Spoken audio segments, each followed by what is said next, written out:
Salam, saudara-saudari terkasih dalam Kristus. Senang sekali bisa kembali menyapa Anda semua dalam program Renungan Harian kita. Hari ini kita akan merenungkan sebuah bagian yang sangat menarik dan mendalam dari Injil Markus. Tepatnya pasal 3 ayat 31 sampai ke 35. Mari kita siapkan hati dan pikiran kita untuk menerima sabda Tuhan. Injil Markus pasal 3 ayat 31 sampai 35 berbunyi demikian. Lalu datanglah ibu dan saudara-saudara Yesus. Sementara mereka berdiri di luar, mereka menyuruh orang memanggil dia. Ada orang banyak duduk mengelilingi dia. Mereka berkata kepadanya, "Lihat, ibu dan saudara-saudaramu ada di luar dan berusaha menemui engkau." Jawab Yesus kepada mereka, "Siapakah ibuku dan siapakah saudara-saudaraku?" Ia melihat kepada orang-orang yang duduk di sekelilingnya itu dan berkata, "Ini ibuku dan saudara-saudaraku. Barang siapa melakukan kehendak Allah, dialah saudaraku laki-laki, dialah saudaraku perempuan, dialah ibuku." Saudara-saudari yang terkasih, pada pandangan pertama, jawaban Yesus ini mungkin terdengar agak keras, bahkan mungkin terkesan menolak keluarganya sendiri. Ibu Maria dan saudara-saudaranya datang mencari dia, sebuah tindakan yang wajar dari sebuah keluarga yang peduli. Namun, Yesus menanggapinya dengan sebuah pertanyaan retoris. Siapakah ibuku dan siapakah saudara-saudaraku? Apakah ini berarti Yesus tidak menghormati keluarganya? Tentu saja tidak. Kita tahu dari banyak bagian lain dalam Injil betapa Yesus sangat mengasihi ibunya, Maria. Bahkan di saat-saat terakhirnya di kayu salib, ia masih memikirkan nasib ibunya dan mempercayakannya kepada murid yang dikasihinya. Jadi, apa sebenarnya pesan yang ingin Yesus sampaikan melalui perkataan ini? Yesus menggunakan momen ini untuk mengajarkan sebuah kebenaran yang revolusioner. Dia tidak sedang meniadakan pentingnya ikatan darah atau keluarga jasmani. Sebaliknya, dia sedang memperluas definisi keluarga itu sendiri. Yesus memperkenalkan sebuah konsep keluarga yang baru, yaitu keluarga rohani, keluarga Allah. Keluarga ini tidak lagi dibatasi oleh hubungan darah, suku, atau bangsa. Keanggotaan dalam keluarga baru ini didasarkan pada satu kriteria tunggal yang universal, yaitu melakukan kehendak Allah.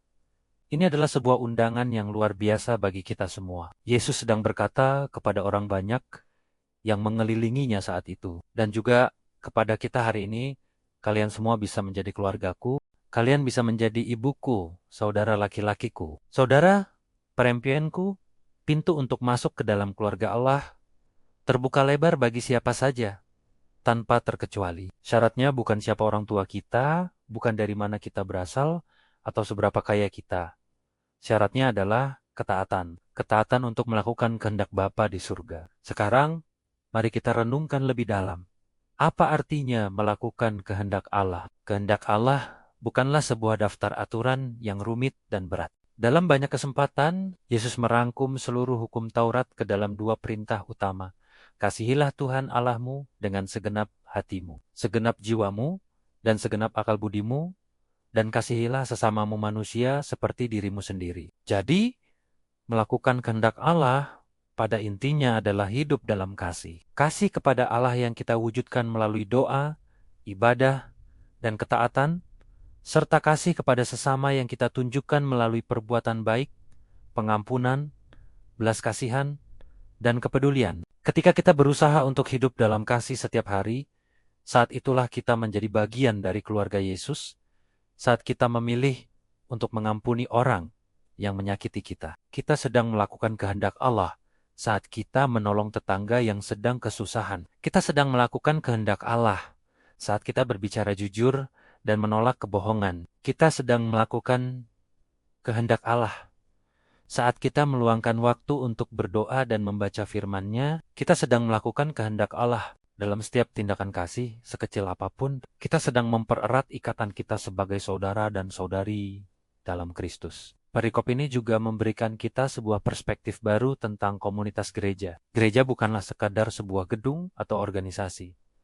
Gereja adalah keluarga rohani yang sejati. Di dalam gereja, kita dipanggil untuk saling mengasihi, saling mendukung, dan saling membangun seperti layaknya sebuah keluarga. Kita mungkin berasal dari latar belakang yang sangat berbeda, dengan suku, budaya, dan status sosial yang beragam. Namun, di dalam Kristus, Kita semua adalah satu. Kita adalah saudara dan saudari. Inilah keindahan dari keluarga Allah yang Yesus dirikan. Namun, menjadi keluarga Allah juga membawa sebuah tanggung jawab. Sama seperti dalam keluarga jasmani, ada suka dan duka. Ada waktu untuk bersukacita bersama, ada juga waktu untuk saling menopang dalam kesulitan. Menjadi keluarga Allah berarti kita tidak bisa lagi hidup hanya untuk diri kita sendiri. Kita terpanggil untuk peduli pada saudari-saudari kita seiman. Ketika ada yang jatuh, kita bantu untuk bangkit. Ketika ada yang bersukacita, kita ikut bersukacita. Kita berbagi beban dan berbagi berkat bersama. Bayangkan betapa kuatnya kesaksian kita kepada dunia jika kita benar-benar hidup sebagai keluarga Allah. Ketika dunia melihat sebuah komunitas yang anggotanya saling mengasihi tanpa memandang perbedaan, saling menopang tanpa pamrih, dan bersatu dalam iman kepada Kristus, mereka akan melihat sesuatu yang berbeda. Mereka akan melihat kasih Allah yang nyata dan bekerja di tengah-tengah kita. Inilah panggilan kita sebagai gereja, sebagai tubuh Kristus. Mari kita kembali pada diri kita masing-masing. Sudahkah kita benar-benar hidup sebagai anggota keluarga Allah? Sudahkah kita melakukan kehendak Allah sebagai prioritas utama dalam hidup kita? Atau mungkin kita masih terlalu terikat pada definisi keluarga yang sempit, yang hanya terbatas pada ikatan darah? Yesus hari ini mengajak kita untuk memperluas cakrawala kita. Ia mengundang kita untuk masuk lebih dalam ke dalam persekutuan dengannya dan dengan semua orang yang mengasihinya. Ini bukan berarti kita harus mengabaikan keluarga jasmani kita. Justru sebaliknya, sebagai anggota keluarga Allah, kita dipanggil untuk mengasihi keluarga jasmani kita dengan lebih sungguh-sungguh lagi. Kita membawa kasih Kristus ke dalam rumah kita, menjadi terang dan garam bagi orang tua, pasangan, anak-anak, dan saudara-saudara kita. Kita mendoakan mereka, melayani mereka, dan menunjukkan kepada mereka jalan menuju keluarga Allah yang lebih besar. Saudara-saudari yang terkasih, renungan hari ini adalah sebuah pengingat yang indah sekaligus tantangan bagi kita. Pengingat bahwa melalui iman kepada Yesus Kristus, kita telah diadopsi menjadi anak-anak Allah dan menjadi bagian dari keluarganya yang kekal. Ini adalah anugerah yang tak ternilai. Tantangannya adalah, mari kita hidup sesuai dengan status baru kita itu. Mari kita buktikan status kita sebagai ibu dan saudara-saudara Yesus dengan cara hidup kita sehari-hari, yaitu dengan setia melakukan kehendak Allah Bapa kita.